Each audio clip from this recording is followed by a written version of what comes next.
심각한 문제는 큰 수술을 책임지는 지역 상급 종합병원들도 상황이 크게 다르지 않다는 겁니다.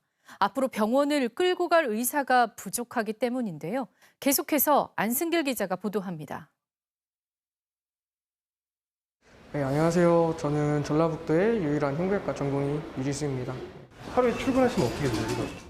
출근해서 회진 돌고 이제 수술방 들어가서 수술하고 중환자실에 주로 있고 그러고 나면 오후 회진 돌고 퇴근 시간 되면 할 수 있으면 하고 뭐 당직이면 계속 당직하고. 4년 만에 전북대병원 흉부외과에 들어온 전공의. 긴 근무 시간과 생사를 다투는 수술만큼 힘든 건 함께 일할 다른 전공의가 없다는 겁니다. 혼자서 여기저기 다니는 거는 정신이 없을 때가 많기는 해서 사람이 없으니까 설명을 더 많이 듣고 싶어 하시는데 그게 힘들 때가 있죠. 전공의가 한 명이라도 있는 과는 그래도 사정이 나은 편입니다. 전북대병원 방사선 종양학과는 2005년 이후 전공의가 없어 교수와 전문의들로만 꾸려가고 있습니다. 특정 병원만의 문제가 아닙니다. 올해 전북권역 전공의 모집 결과 병리과와 산부인과 등 4개 과는 지원자가 없었습니다. 소아 청소년과와 비뇨의학과 등 4개 과는 필요한 인력을 못 채웠습니다. 필수 진료과의 전공의 부족은 의료망에 구멍이 뚫렸다는 것을 뜻합니다. 사회 안전망으로서 존재해야 할 의료진 수 자체가 얇아지고 있는 거죠. 줄어들고 있는 거죠. 그래서 결국은 이 안전망의 뚝이 거의 무너지기 직전에 있다고 보시면 됩니다.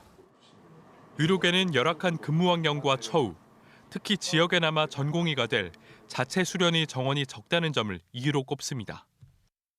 전북대 의대 정원은 140여 명이지만 정부는 전북대병원 수련의 정원으로 한 해 40-50명 정도를 배정합니다.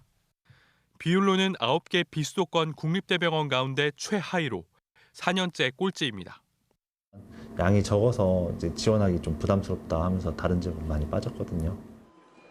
병원 인력난은 환자 유출로까지 이어지는데 수도권 상급병원을 찾은 전북 지역 환자는 2017년 6만 2천여 명에서 지난해 6만 9천여 명으로 늘었습니다.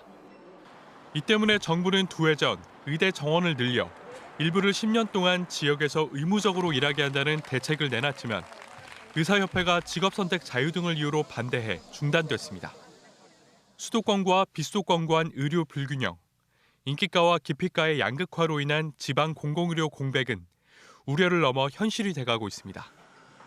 공급자가 아닌 환자 관점에서 하루빨리 의사 양성 등 인력 수급 대책이 마련돼야 한다는 목소리가 높습니다. KBS 뉴스 안승길입니다.